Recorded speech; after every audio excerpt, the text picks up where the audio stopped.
கோபால கோபால கோகுல நந்தன கோபால நந்தகுமார நவனித சோர பிருந்தாவனச்சர கோபால கோபால கோபால கோகுல நந்தன கோபால.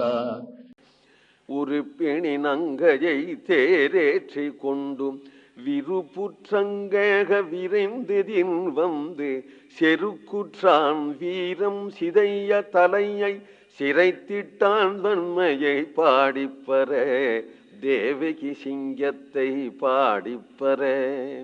ஒரு பெணி நங்கையை ருக்மிணி தேவிய கண்ணபிரானுக்குத்தான் அவள் அப்படி ஒரு நிச்சயம் பண்ணி வச்சுருக்கும் பொழுது அவளை போய் யாரோ ஒருத்தன் சிசுபாலன் ஒருத்தன் அவனுக்குன்னு சொல்லி இவன் குறுக்க ஒரு பையன், இவன் அண்ணனா தங்கையின் இடத்துல அவ்வளவு கருத்து உண்டாம் அவனுக்கு. ருக்மின்னு ஒருவன். இந்த குழந்தை ருக்மிணியினுடைய மனோபாவம் தெரிஞ்சு கொள்ளாமே, இல்ல தகப்பனார் பீஷ்மகருடைய சங்கல்பமும் தெரிஞ்சு கொள்ளாமே, தன் இஷ்டப்படி சிசுபாலன் இடத்துல என்ன தாட்சிண்யமோ அவனுக்கு தன் பெண்ணை கொடுப்பேன் என்று திட்டமிட்டான். ருக்மிணி தேவி நினைச்சால் ஏக ஹிருதயம் தானே, என்னுடைய ஹிருதயத்திலே கண்ணனை உட்கார வச்ச பிறகு அவனை நீக்கி விட்டு வேற ஒருத்தரை உட்கார வைக்க முடியாதே ஒரு பொம்மநாட்டிக்கு. ஏக ஹிருதயம் தானே, இந்த ஹிருதயத்தை நான் கண்ணனுக்கு என்னைக்கோ அர்ப்பணம் பண்ணியாச்சே என்று நினைத்து மனசு வருந்தி வாடி கடைசியில ஒரு ஆச்சாரியரை கூப்பிட்டு அவர் முகமாக சரணாகதி பண்றாள். சுத்வா குணான் புவன சுந்தர சுண்வதாம் தே நிர்விஷ்ய கர்ண விவரைகி ஹரதோங்கதாபம் ரூபம் திருசாம் திருசிமதாம் நகிலார்த்த லாபம் தை அச்சுதா விசதி சித்தம் அபத்ரபம் நேன்னு சரணாகதி பண்றாள். சரணாகதி பண்றவர்களை காப்பாற்ற வேண்டிய தன்மை உடையவனாகிய பெருமை உடையவனான கண்ணபிரான் உடனே புறப்பட்டு வர்றார். பலதேவரோட சதுரங்க சேனையோட கூட சிசுபாலனுக்கு ஒரு மாப்பிள்ளை அழைப்பு ஆகி ஒரு தனியான ஒரு வீட்டில் இறக்கி வச்சிருக்கு. ஊர் ஜனங்கள்லாம் வந்து பார்க்கிறார்கள், அடாடா கெடுத்துட்டானே இந்த ருக்மிணிய கண்ணபிரானுக்குன்னா கொடுக்கணும், அதெல்லவோ அழகா இருக்கும், அசைவ பாரியாபவித்தும் ருக்மிணியர்கதி நாபரா என்று இருக்கிறார். ருக்மிணி கடிதம் எழுதினத்துக்காக தான் வந்தா நான் கண்ணபிரான், கண்ணனுக்கே விருப்பம் கிடையாதா, பேசாம இருக்கிறாள், கண்ணன்னா முந்திக்கணும். இவள் இனிமே எங்க கதை சொன்னாலும் ருக்மிணி தான் கடிதம் எழுதினான்னா சொல்லிடுவா. கண்ணன்னா முந்திக்கணும். அது ஆரம்பத்துல விருப்பம் இல்லாதது மாதிரி இருக்கிறதும், அப்புறம் அபார விருப்பத்தை காட்டுறதும் கண்ணனுடைய ஜோர். ஆரம்பத்திலேயே கக்க வைக்கன்னு இருக்க மாட்டான், அது சுவாவம் அவனுக்கு. திருப்பார்க்கடல்ல மகாலட்சுமி தோன்றினாள் அப்படின்னதும் உடனே சொல்றார், ரமா முகுந்தம் நிரபேட்சம் ஈப்சிதம்ங்கிறார். அபேட்ச மாதிரி காட்டிக்கல, அபேட்சை இல்லாம இருக்குமா?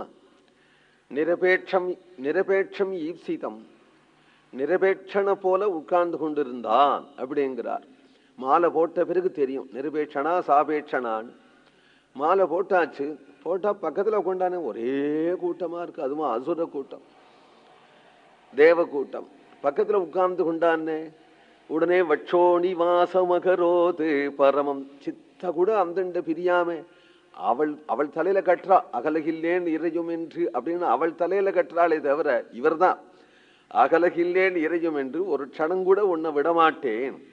வெளியில சொல்லிக்கிறது என்னன்னால், யோமாம் சாமாம் விரக்தம் அபிமாம் நஜகாதி அப்படின்னு சொல்லிக்கிறார். ஏன்னா நான் விரக்தியா தான் இருக்கேன், அவதான் என்னை விட மாட்டேங்கிறா என்று வெளியில சொல்லிக்கிறார்.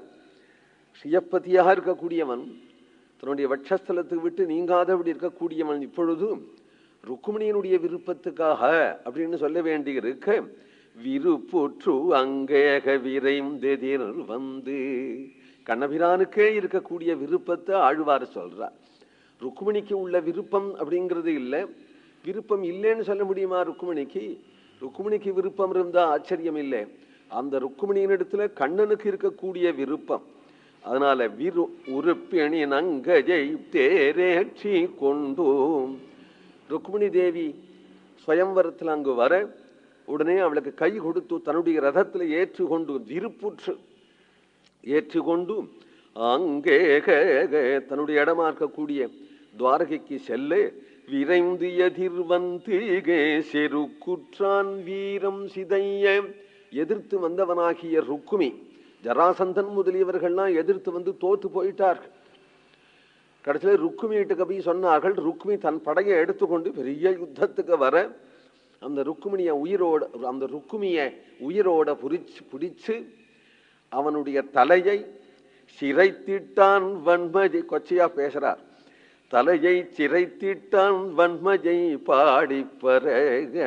அவனை உட்கார வச்சு தலையை நன்னா மழிக்கி கரும்புள்ளி செம்புள்ளி குத்தி அவனை இன்னும் 1 மாசத்துக்கு தலை காட்ட விடாதபடி பண்ணினான் அப்படிங்கிறார். இதெல்லாம் சொல்லுவானே நான், வீரச் செயல், கண்ணனுடைய வீரச் செயல் அது. அப்போ ருக்குமி கண்ணன் செஞ்சதுனாலேயே ருக்குமி சாதாரண ஒரு சோபிளாங்கியா இருந்திருக்க முடியாது. அவனை அப்பேற்பட்ட ஒரு கொட்டம் அடிக்கிறவனா இருந்ததுனாலதான் அவனை மட்டம் தட்டினான் கண்ணன். அது ஒரு வீரச் செயலா இருக்கிறதுனாலே இங்க ஆழ்வார் சொல்றார், வன்மஜை பாடி பர தேவகி சிங்கத்தை பாடி பரக. தேவகி சிங்கத்தை பாடி பர. கோவிந்தநாம சங்கீர்த்தனம்.